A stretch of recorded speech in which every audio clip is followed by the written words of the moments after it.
Let's look at the occult symbolism of the movie 28 Years Later, Part 3.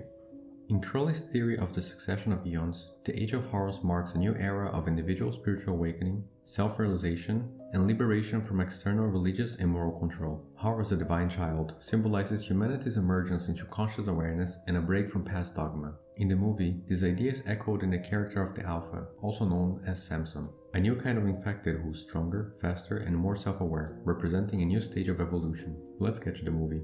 When Spike and Jamie first visit the mainland, we see a scene where the infected violently tear apart.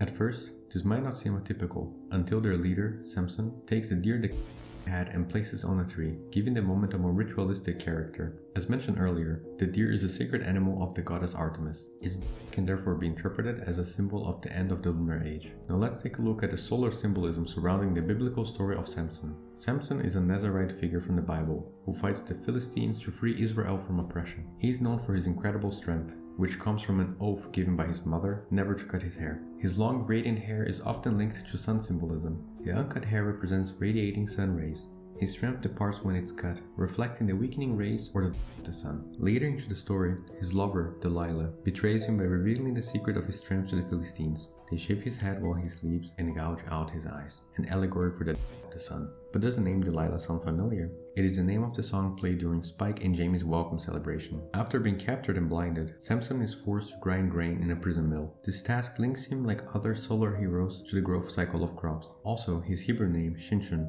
is related to the Hebrew word for sun, Shemesh. But another solar symbol appears in the story of Samson. On his way to Timnah, he passes through a vineyard when a young lion suddenly attacks him. Empowered by the spirit of the Lord, Samson kills the lion with his bare hands. Later, when he returns to the carcass, he finds a beehive with honey inside. Like the lion, honey is symbolically linked to the sun.